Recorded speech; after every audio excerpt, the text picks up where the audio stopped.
All right. And hello, everybody, and welcome to another episode of the Generative AI Meetup Podcast, your number one meetup podcast for AI in the world. Anyways, so we've got a lot to talk about, and I know it's been a while since Shashank and I last chatted. We've both been traveling a lot. So Shashank has been all over Asia, like Africa, and I've been in Europe. So we haven't had time to sync with the holidays.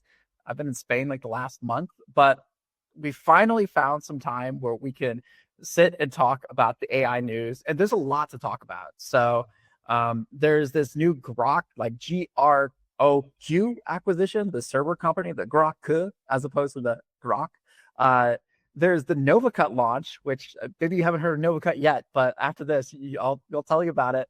A little experiment that I did, the new Vera Rubin chips, which are exciting to say the least. And Shashank's going to tell us about his experience in China with how many robots I have. So he's got some cool videos to share. So if you're watching on YouTube, you'll be able to see it. If you're listening to it on audio, you'll just have to listen to our descriptions of the robot. But Shashank, how you doing?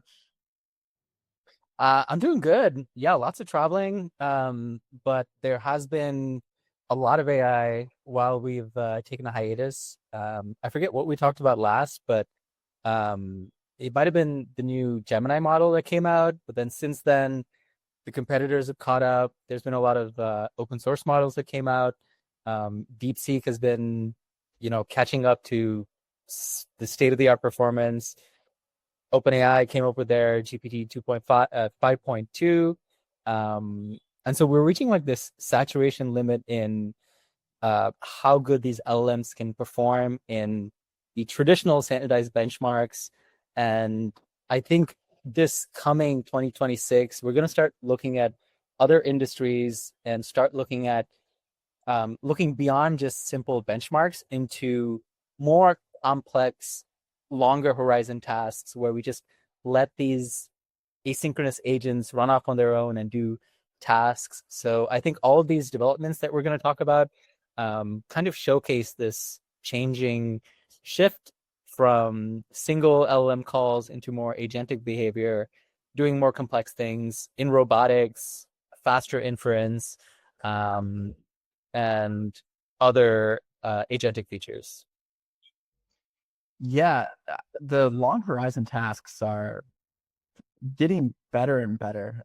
Like I remember when I first started, using these LLMs, I was double checking every line, and now I don't even bother to read everything that they write. It's just like I just test it loosely, and it's like I think it seems to work.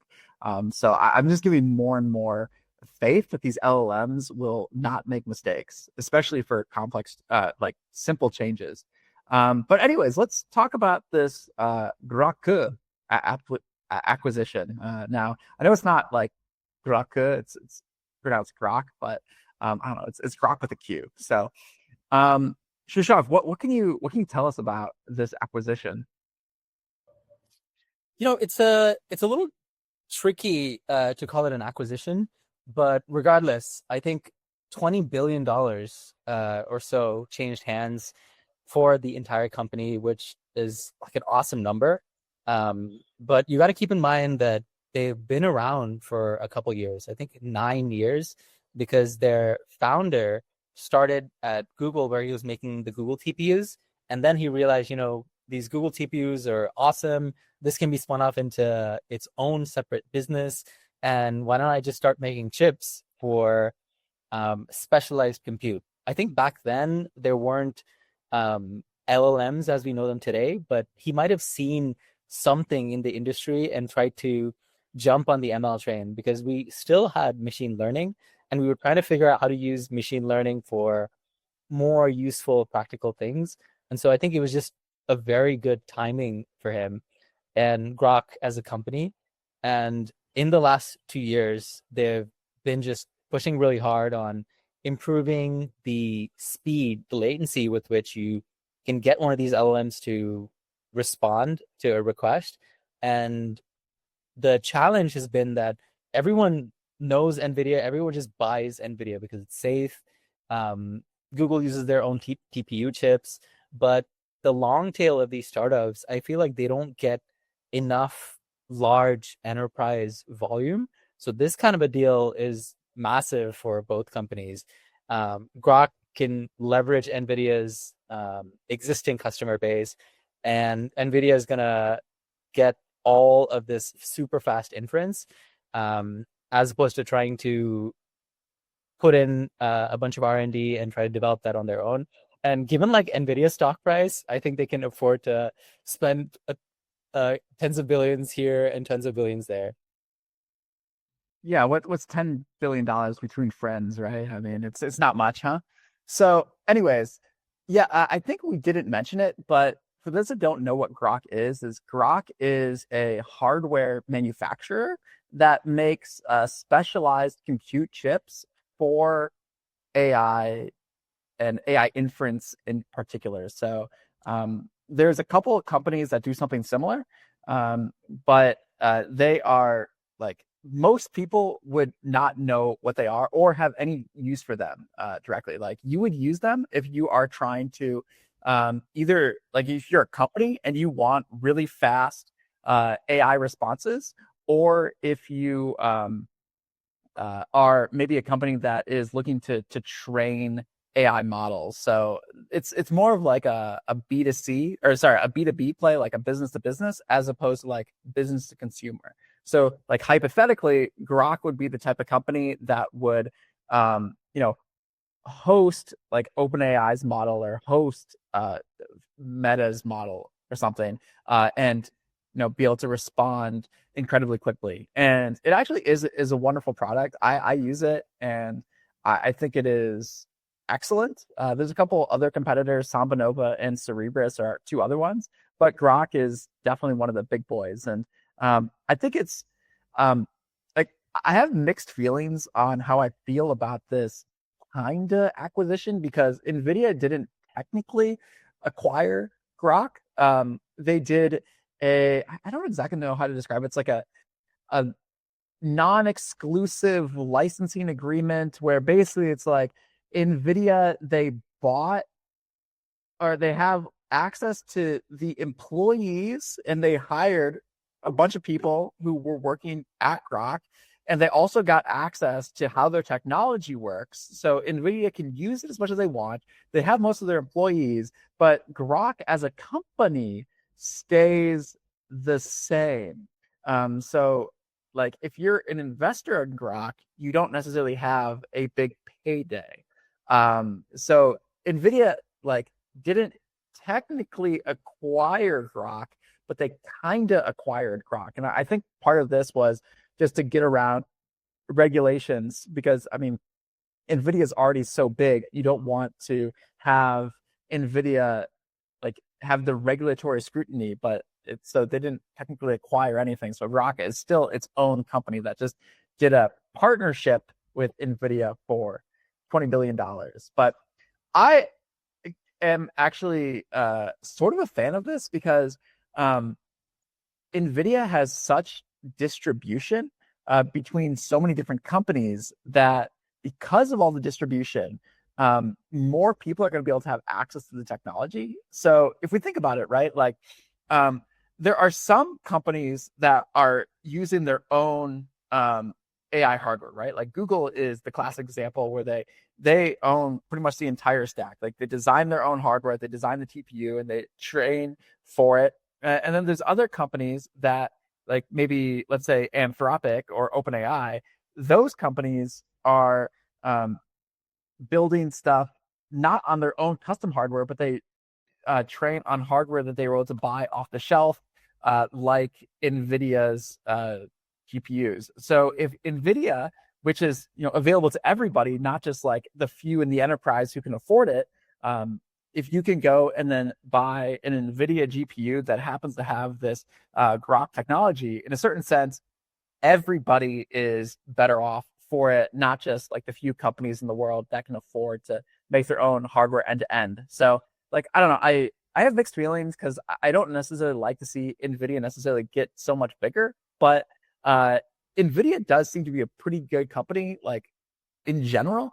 And the fact that they're going to make this technology available to more users, I think is a win in my book. And it's going to make it so that like all of the um, model providers are going to be able to get better, like together as a whole. Like, Facebook and Anthropic and OpenAI will all benefit because NVIDIA was able to acquire Groq. And I also like prefer this to having one of the big AI companies buying Groq, because then nobody would have access to it. Because I think one thing that I always thought that OpenAI should do is buy one of these big inference manufacturers like Cerebras or SambaNova or Groq, because OpenAI, is spending all this money on compute. But if OpenAI decides not to actually spend the money on buying this company and it goes to NVIDIA, now it's not just OpenAI who gets it, but it's everybody. So I think that is overall like not the worst outcome.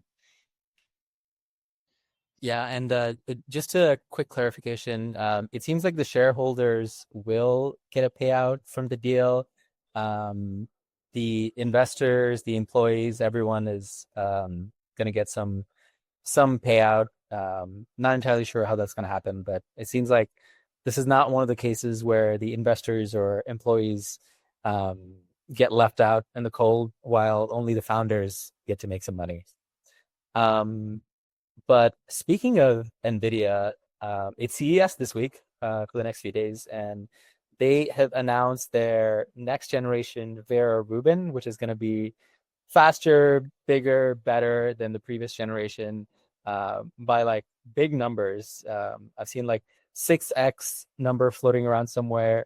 A couple more announcements that say 1/4 the number of GPUs and 1/10 the cost per million tokens. Um, I'm not sure what the upfront cost of this will be because, like, you got to think about how data centers deploy this. They need to buy um, tens, if not hundreds of millions of inventory of these NVIDIA GPUs of a certain generation. And then by the time you buy it, it gets delivered, you integrate it into your data centers, and then start offering it to customers, and then actually start making money. The next generation has already come out. So it's like, it's a very strange math that you got to do when thinking about buying something now, because you need to get on AI now. Everyone wants it. Everyone wants to purchase compute from you today. They may or may not be seeing profitable returns, but um, how do you balance that against the next generation of GPUs coming out? I'm not sure, but yeah, they have their new GPUs out. Yeah. I think that's a really interesting and maybe $1 trillion question on what these companies will do, because um, you can't not buy the newest NVIDIA GPU or you will be left behind. But also, if you need to retool your entire data center, that's also very expensive. So I don't know if you've heard this conversation about the whole depreciation of the GPUs inside data centers, but Michael Burry. So Michael Burry is the guy who famously made a bunch of money back in 2008, betting that the stock market would drop. So if you've ever seen the movie like The Big Short, it was about him. And he thinks that all of these AI companies, so it's kind of like a technical accounting thing, but basically it's like I'll explain it really quick. So depreciation is like an accounting thing where, let's say I buy a car, right? Well, I spend $10,000 on that car, but I use the car for 5 years. So when you actually record that on your like balance sheet for your company to show profits, like you don't show that you necessarily spent that $10,000 on year one. You would say like, oh well, actually the useful life of this car is 5 years. Therefore, like I'm going to spend $2,000 every 5 years. So you only show that you actually had like a loss of $2,000 per year. So then like if you made, let's say, $3,000, then you'd be able to show like $1,000 profit that year, if that makes sense. Um, uh, but it's like if you had to show like that you lost all $10,000 for that car on year one, then it makes it look like you have a really big loss. So with GPUs in the data center, uh, how long that they can write off that depreciation schedule for matters a lot for their like financial numbers. So it's like, let's say you are OpenAI and you're spending, I don't know how much they're spending, like $1 trillion on GPUs, right? But it doesn't look like they're necessarily spending all that $1 trillion today, even if they technically are spending that $1 trillion. They're going to be spending that $1 trillion over 7 years. So it makes it look like you're more profitable than you actually are. So if the GPU depreciation schedule is over 7 years, it makes it look like you're actually spending less money than you actually are. But if you force like the GPU depreciation schedule to be, let's say, 1 year, if you're replacing every 1 year, once every 2 years, it's going to make it look like you are a lot less profitable. So that's kind of like the $1 trillion question right now is like, if these companies have to continually replace their GPUs, let's say every 2 years or every 3 years or every 1 year, as NVIDIA would like them to do, will their balance sheet and will the investors actually be able to take that? Because right now, it looks like these companies are potentially more profitable than they actually are, specifically for GPU depreciation schedules. So I know that got a little wonky and technical. I hope that makes sense, but that is like a big finance question right now. Yeah. Apart from GPU depreciation, the other big 800-pound gorilla in this market is China, which, due to the trade wars and the tariffs, was banned from using NVIDIA GPUs or their latest NVIDIA GPUs. And then I think the Trump administration went back to specify which GPUs they can and cannot export to certain countries. But then by that time, I think it was already too late for China. They decided they'd had enough of this reliance on American companies to develop these chips because their manufacturing is already so strong. So we've seen a lot of Chinese companies rally in their valuations and also the technology, and they're slowly catching up. I wouldn't say they're on par with NVIDIA GPUs yet, but some of the work Huawei has been doing to catch up is really impressive.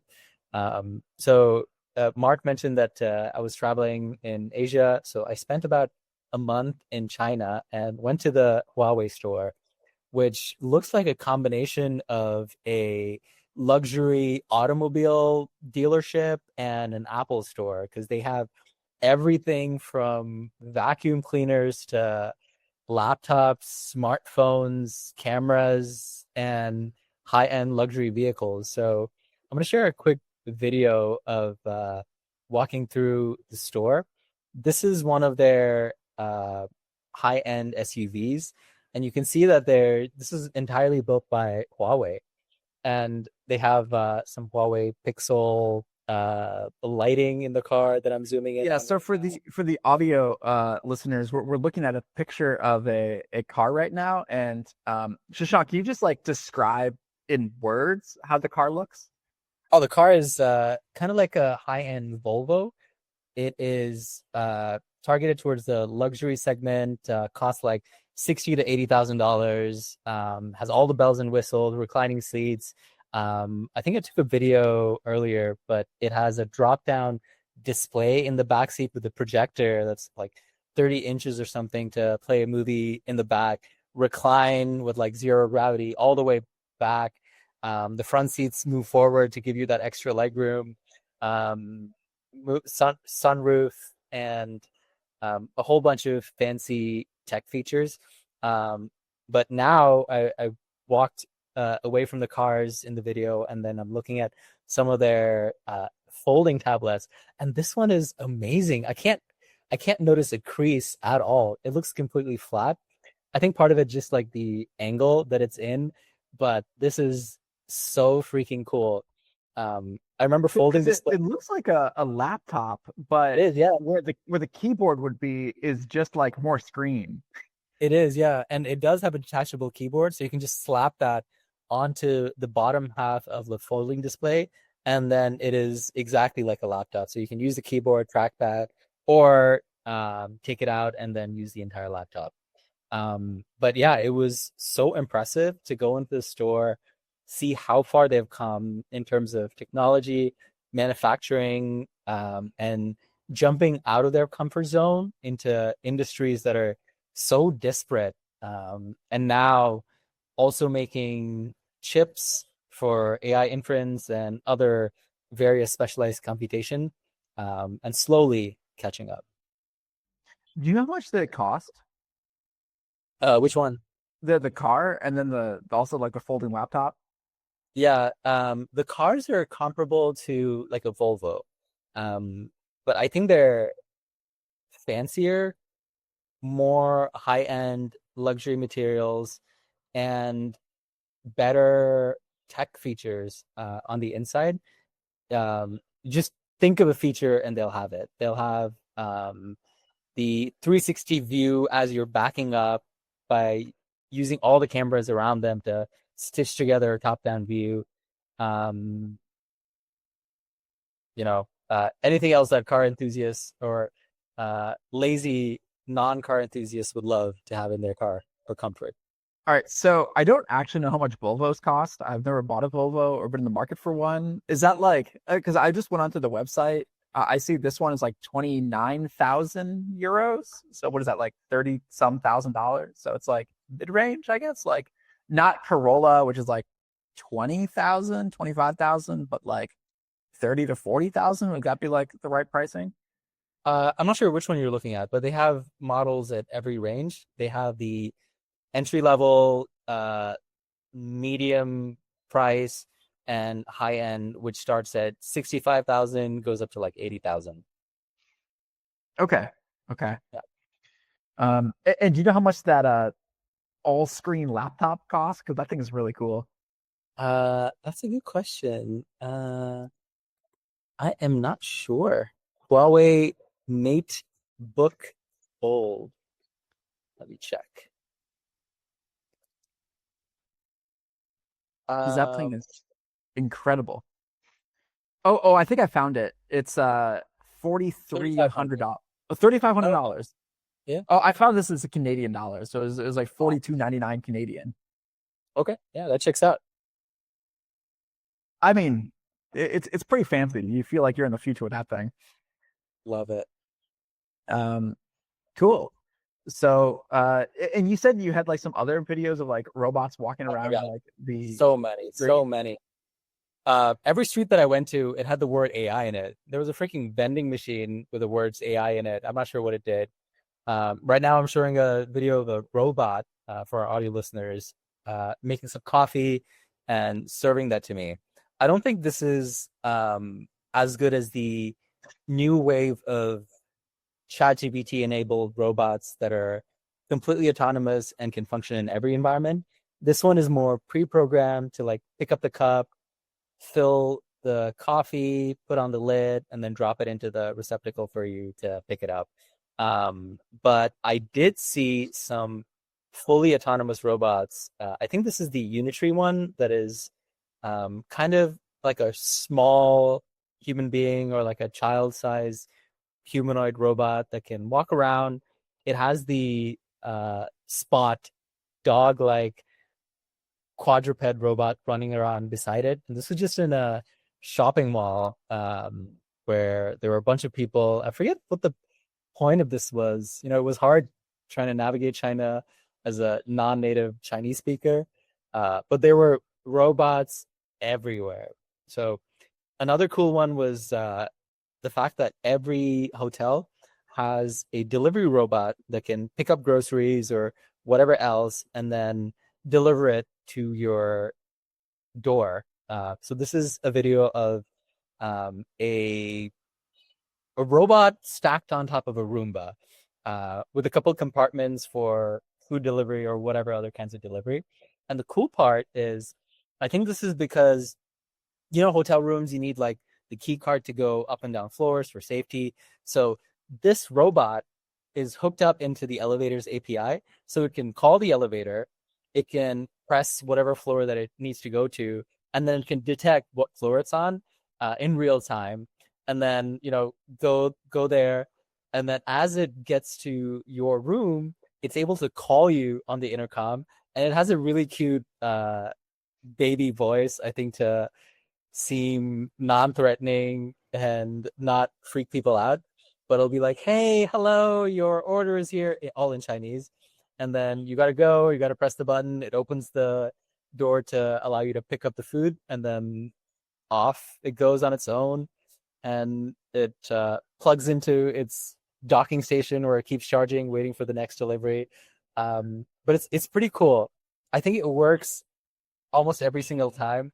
Um, and I actually did, uh, while I was waiting for my girlfriend, she had the key card, but I didn't. So I had to wait for a robot to make a delivery to another floor and hitch a ride in the elevator, wait for it to drop me off on my floor, which is kind of funny.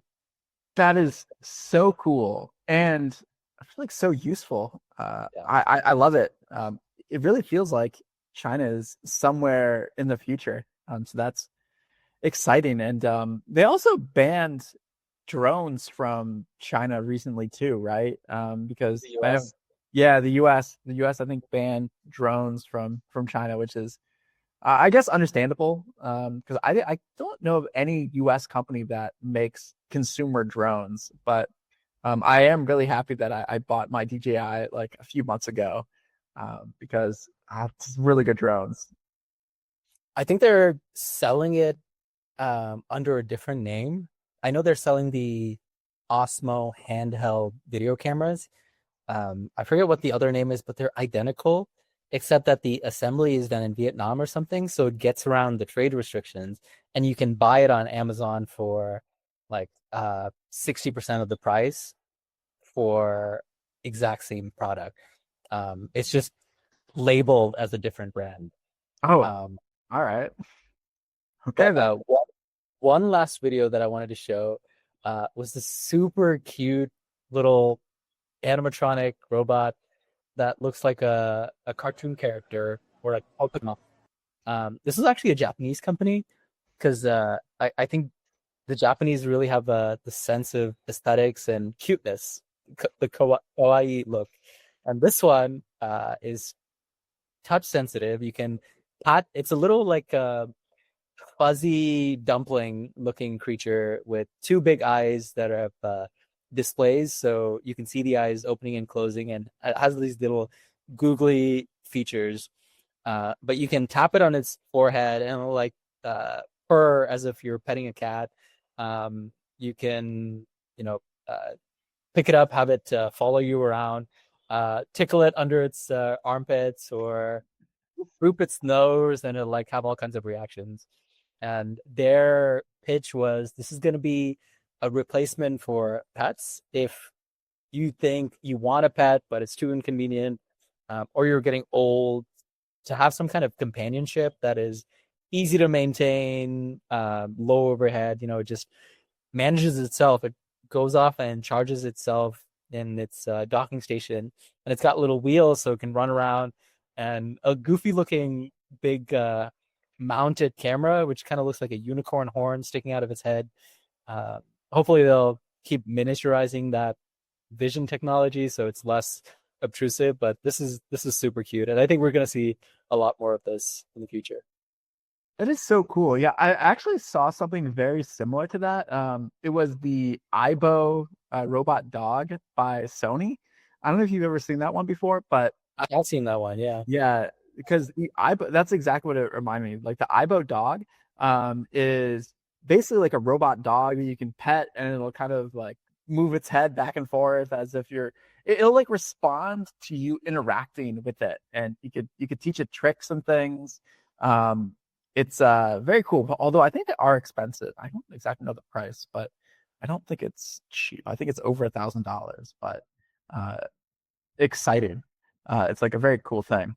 Anyways, Yeah, so uh, this one, since we're talking about price, I think it was like $3,000 with a subscription, or roughly about like $5,000 to $7,000 without a subscription. So it's not cheap by any means. that's a lot. I feel like it'd be cheaper just to get an actual pet. Sure, sure. I think a lot of people also struggle with the death of a pet, feeling the sense of loss, and not having to, go through that whole emotional roller coaster with another pet, especially if you're getting old, if you have a busy life and not enough bandwidth to take care of another living creature. I guess until you accidentally spill some water on this one and it stops and for the same emotional trauma as well. It's like, oh no, the battery is shorted. It won't turn on. Yeah, that's a fair point. So, anyways, but that's exciting. I'm glad you had a good trip to China. I think I went to Shenzhen earlier or I guess last year at this point. We're now in 2026, and it was incredible. So yeah, that's good. Um, so one other thing I want to talk about, changing the topic, is the release of NovaCut. So this is an exciting thing that I've been working on for a while. So I'm so excited. yeah, so Shashank has known about this for months now, but this is a company that I have created, which is for long form AI video editing. So the idea is uh, I was doing a bunch of traveling, and actually, I still am doing a lot of traveling. But we started a little travel vlog. Like my wife and I, we made a YouTube channel. I don't know if you guys have ever seen the videos, and I realized that it was a real hassle to edit the videos. So like I was spending days just like watching all of the footage, and trying to make the videos. So it felt like a full-time job, and I just want to focus on the travel. So as opposed to like getting good at video editing myself, I decided that I was going to try to automate the process. And here we are, probably like 9 or 10 months later. It's finally ready, and I would say in beta. So it'll go watch all your footage, and it will the AI will automatically be able to make a video for you. So an example is I went to Peru, and I had probably about 12 or 20 hours of footage. It was about 3 weeks of footage that I filmed on two different cameras. I put the entire thing, all the footage, like all like 15 hours or so of footage into NovaCut.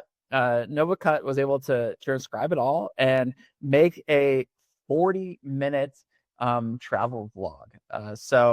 Um, there are other AI video editing services out there, but most of those are to take long form videos into make like short clips or like TikTok reels or something. But this is specifically for making long form videos from like a lot of footage. And it works pretty well. Now, if you are somebody who is like really into the scenery or like the exact lighting of things, like this may not be the thing for you. So it works off of the video transcript. But if you have videos with a lot of speaking, so like if you have a podcast like this one, or if you have like talking head content, it would be good for you. There's a free trial, so if you want to try it out, you can. I would be happy for you to try it. And if you're listening to this and you want more free trial credits before you're ready to upgrade, that's fine. Let me know, and I'll give you some more credits. It's like brand new right now, so there might be some bugs. I don't know. Like I had like many rounds of QA testing, but it is a new product. So if there's any like comments or feedback you'd like to give, I'm all ears. So feel free to reach out to me, but I'll put the link in the description for this. I would love to know what you guys think. I think it's the pretty much the first of its kind. So as far as I know, there is no real competition to this. There's no video editing software that I know of that uses AI to be able to handle this much video input. And um, this was actually far more complex than I thought it would be. So there's all kinds of like random edge cases that you have to deal with when processing video. So I spent probably a good 3 weeks just trying to figure out exactly when to make like a cut within like a video. So it turns out it's actually an incredibly complex problem to make a tight cut. So oftentimes you have words that like end in like S or start with F, like fast or like stars or something like that. And it's really easy to get like a janky cut. But this actually does pretty well. And there's lots of like tricky AI you need to do. And also the other thing that I forgot to mention is if you'd like to edit your own, and you can use this as like the first draft, and then you can also like export to Premiere Pro, DaVinci Resolve, and Final Cut Pro. So it's something I've been working for a really long time. Super excited to finally be able to share it with you. Forgive me for not sharing because I know our listeners are like incredibly competent people. So I was worried about somebody just taking the idea, but after spending like almost a year working on this, I'm not overly concerned about people stealing this idea anymore because I realize it's actually really, really hard to get working right. So yeah, it's just really exciting that it's finally I'm able to share it with you guys. So I hope you give it a try. And yeah, that's it. So just would love to know what you guys think. That's awesome, Mark. I'm so happy that you finally put it out there and made it public to the world.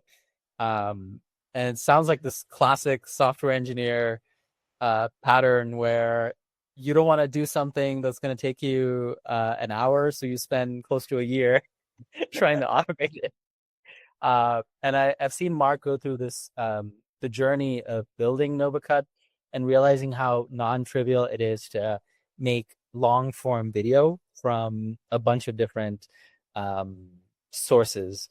And I think building out a product that can also do it at a cost efficient reasonable price point is also tricky. I think there's a lot of other video understanding models that will cost 10x, if not 100x the price to do something equivalent to what you're trying to do and still not do a good job because like you mentioned, there are a lot of edge cases. There's a lot of jankiness, stutters, and harsh transitions that are challenging to do. I think you're going to continue to iterate on this and keep improving it. So I'm excited to see where this goes. Well, thanks. Yeah. So it's exciting. It was like almost a year in the making. Had to rewrite it once, but finally able to start sharing it. So yeah, I'm really excited to hear what the listeners think of this. And yeah, let me know if you have anything, any feedback, because I will personally fix it. If you find something, I will fix it. Like it'll be me. There's no one else at this point. It's just me and the AI right now working on this.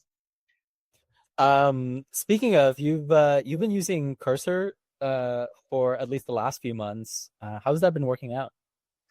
Cursor has been excellent. So I am now upgraded to the like Ultra Pro plan, out of the $200 a month one, and um, I am incredibly happy with it.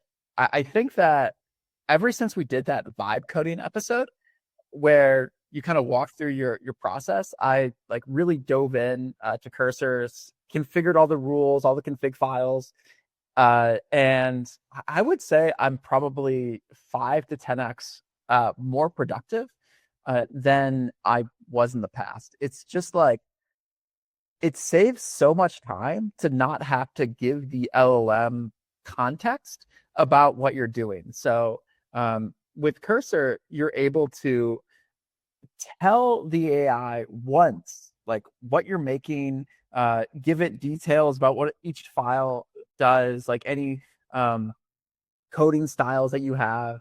And so I can just type in the question like or like type in a feature I want, and then I don't just give it any background, and the AI will just start working on it in the way that I like.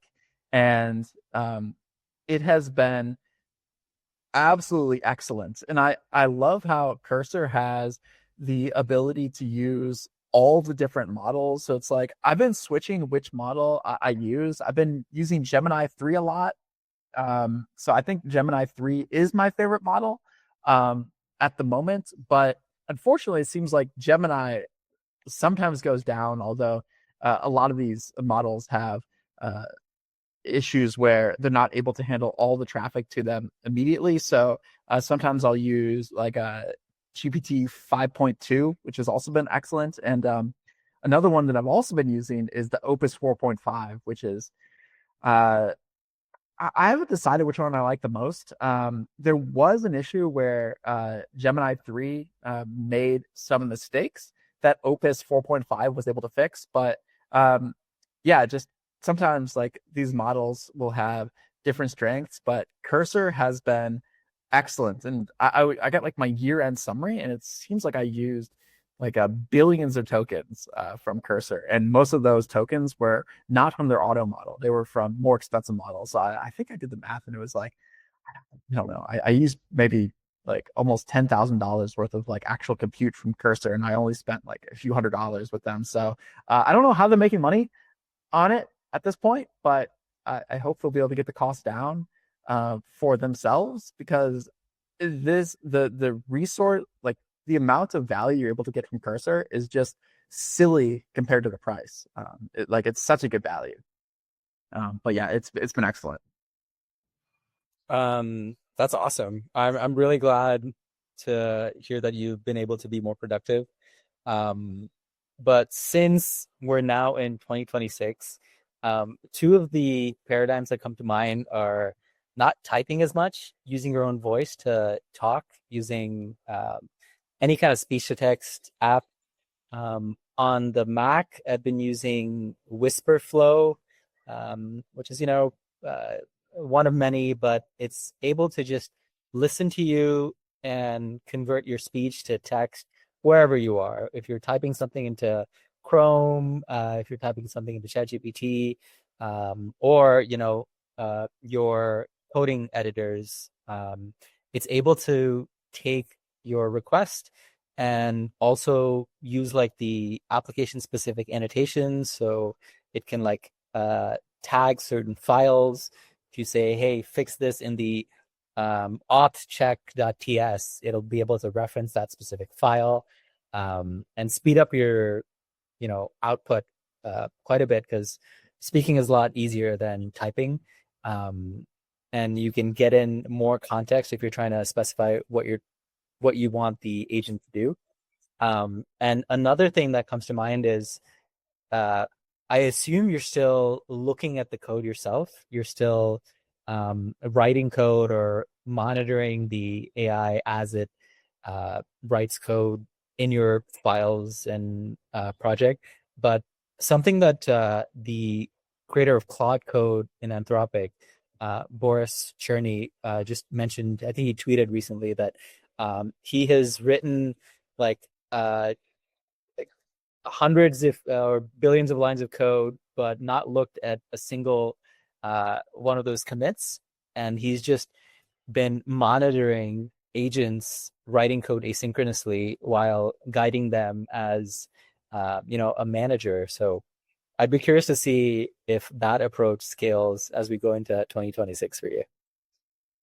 Yeah, that was actually something that I was thinking about, because I've seen people make agents that orchestrate like multiple LLM coding agents and all work in parallel. Now, I think that so I've tried to do something similar in Cursor, and it seems like it's not the best at doing two things in parallel. I mean, like you can do it.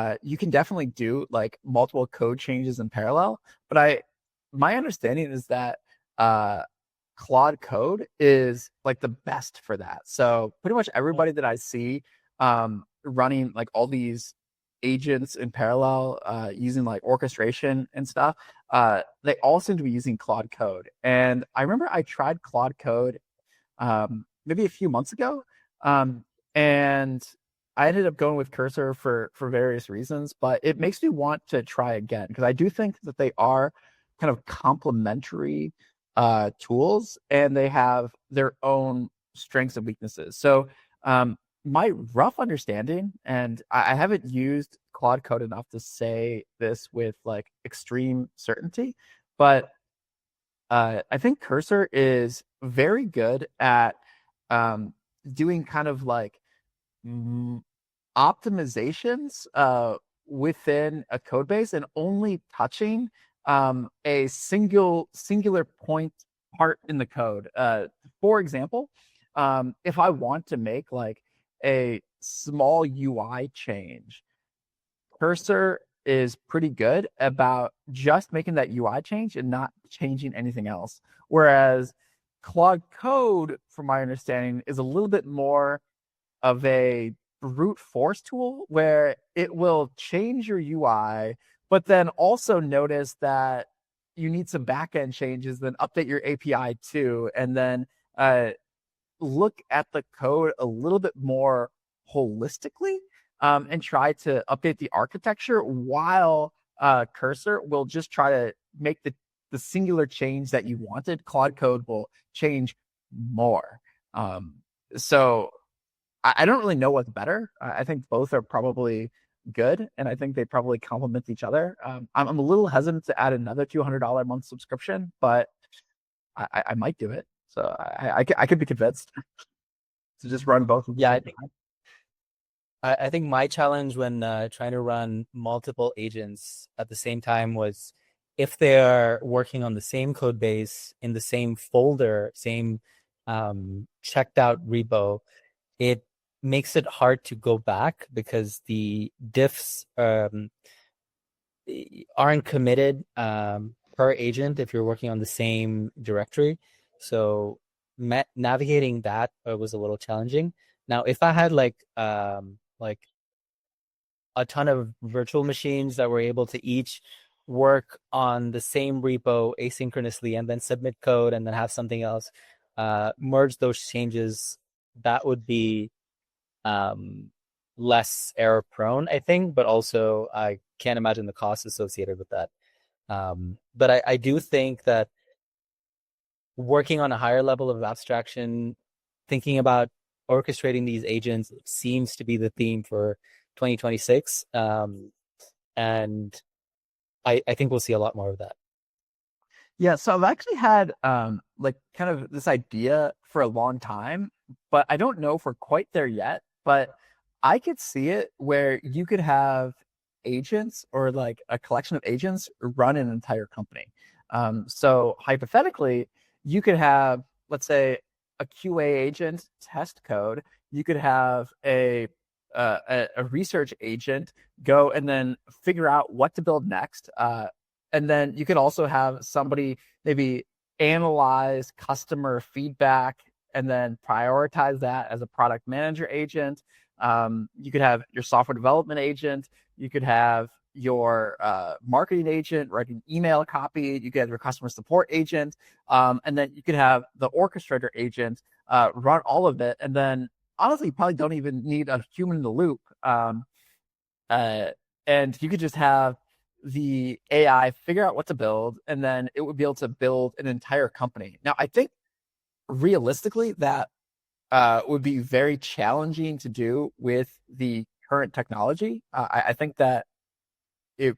I don't know like how good of a software it would be able to create yet, but I think we're getting kind of sort of close where that with a little bit of tweaking with the current tools we have, like the fully autonomous company is really, really, really close. And I feel like people listening to this, it's very possible where you could just say like, hey, build me like a website that makes money, or like make me money, and then it'll just like figure out how to do it. And I think that's coming sooner than we think. Um, Claude actually, the Anthropic team ran an experiment to see if they could have um, Claude run a business for a few weeks. And this is kind of like a video that they did. But I'm going to quickly summarize the learnings from the video because this is kind of cool. Um, so this was Project Vend. I think they did it middle of last year, where they had an AI, specifically Claude, run a small business in their office to sell, some household items, I think, like groceries or something. And they had Claudius, this AI agent, source products, set prices, manage inventory, and handle customer interactions. It seemed promising, but it ran into a lot of issues and hallucinations. So it was fooled by humans into offering up a bunch of discounts, leading to financial losses. It had some kind of an identity crisis where he tried to sever ties with its operators, started signing contracts with like fictional entities, had like false claims about physical presence, and they tried to mitigate some of these issues by creating a CEO sub agent that was able to focus its directive a little bit better. But I think the takeaway was that it's becoming so normal to hear of this kind of an idea and think that, oh, this is no, it's why not? It could be possible. Whereas I think 2 years ago, everyone was bashing on these LLMs and saying they hallucinate, they're not going to replace any jobs, they're not really going to become any more intelligent or be really useful in the real world. Um, but experiments like these are just like the first step. And it'll be really, really cool to see if this actually works in the real world. I think there's clearly a lot of challenges to solve, but I think it's feasible for 2026. Yeah, it feels like we're close, but I do think the LLMs are going to need to be a little bit more accurate. So, one thing that I've been doing kind of recently is I've been playing a decent amount of poker online, and I've like actively trying to get better at it. So like in my free time when I'm not working on NovaCut, I've been like reading different poker books and just trying to improve my game because I find it fun. And it turns out that LLMs are decent-ish, sort of, kind of, at reviewing poker hands. So you're able to like all of these online poker sites will allow you to get your hand history, and you can ask the LLM, "How did I play?" And I say they're kind of sort of decent, but they have extreme like outcome bias. So I played a hand in poker, and the exact details of how poker works are not that important, but you it's a kind of a game where you don't know what everybody else has. So it's like you are given two cards, and then you're trying to represent that you have a strong hand, and then you bet money trying to represent the hand that you have, and then you share some other cards with other people. So one thing that you can do in poker is you can bluff, where you can bet a lot of money or some money, pretending like you have a strong hand even when you don't. Sometimes that's a good play, because if you bet money and your opponent folds and they get out of the way, well, then you win, right? But if you bet money and they had a better hand, well, then it wasn't a good idea to bluff, right? So I had a hand history file where I gave the LLM two different hand histories. Both have the exact same actions in poker, but the only difference is I made it so that the result was different. So I bet the same. I made the exact same actions. The only difference is the opponent either called my bluff or the opponent folded. And it turned out when I when I won, when I bluffed and the opponent folded in my hypothetical example, the LLM praised me for being an excellent poker player and reading into the seeing through the computer screen and noticing that my opponent was weak, and said, "Oh, you're such a great poker player for getting the opponent to fold." But then when the opponent called, it's like, "Oh, you lost money. This was a clear blunder, and you should have never done this bluff. It would have been so much smarter if you just, cut your losses and folded your hand."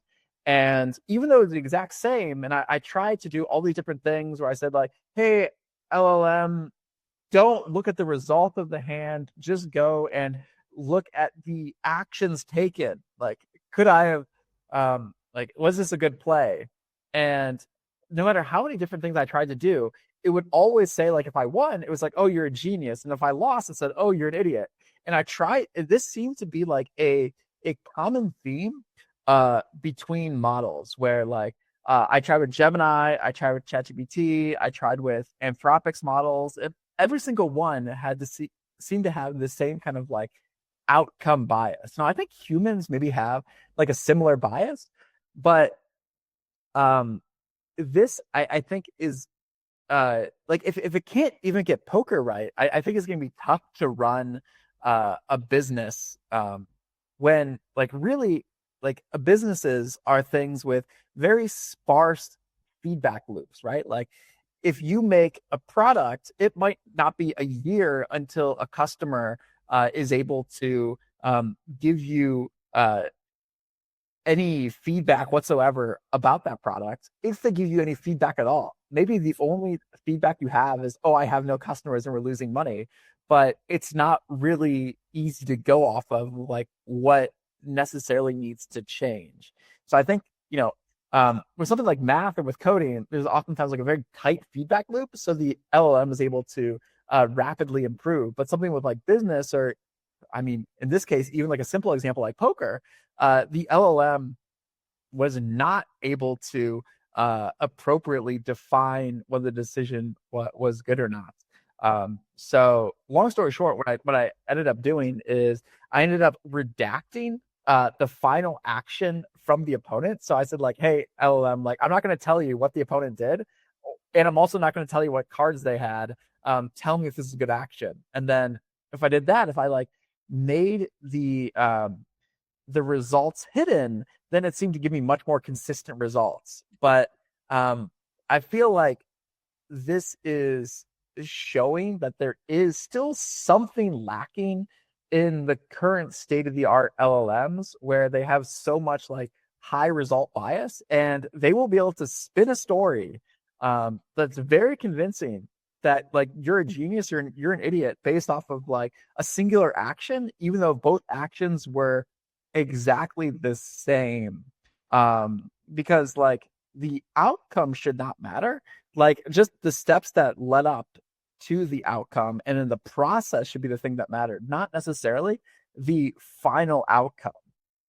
So yeah, this is just something that I noticed that, oh, I'm still have a little bit more work to do before we're gonna have like fully autonomous businesses. But who knows? Maybe like in 2 weeks we'll figure this one out. Yeah, maybe. It seems like there's a lack of critical thinking and healthy skepticism. I think the obsequious, ever-pleasing ChatGPT's previous models were made a little more critical, but it seems like they still fall prey to this issue where if you give it some context, it will just like lean into that context and use that, even if it's not irrelevant to the question that it's being asked. Yeah, and it's unfortunate, but I really think that this is going to be a thing that needs to be solved. And luckily, it's I think this is like a simple use case, like games. Like if LLMs can figure out how to play poker and do it well, I think that would be like a huge step forward. Actually, it's kind of interesting. I think his name is like Noam Brown. He is one of the researchers working at ChatGPT who did a lot of the initial work on ChatGPT and a lot of the newest like reasoning models. And he actually was obsessed with poker before he went to OpenAI, and he did all sorts of uh, unique training for poker. And actually, it's completely changed the game. So, like a lot of the initial work that he did for solvers in poker is like completely changing the game. So now a lot of people will study on programs that like he made to say like, okay, what is the correct game theory optimal way to play poker? And now he's working at OpenAI, so kind of neat. Wow, didn't know I that. think they'll be able to figure it out. Like if Noam Brown is there, Noam, if you're listening, we'd love to have you on the podcast. But uh, yeah, it's I don't know. It seems like a thing that can be solved because there are other machine learning techniques that have solved poker. So they just need to kind of combine the two somehow, which I don't really know how that would work, but I think it's possible. Looking forward to it. But I think that's all we had on the agenda for this week. We covered a lot of different topics. But I think maybe next week we can try to do a debrief of what's going on at CES and catch you all again in the next one. Yeah, sounds good. We'll catch you in the next one. And don't forget, check out novacut.ai. NOVACUT.ai. So, anyways, yeah, catch you in the next one. See ya. Bye.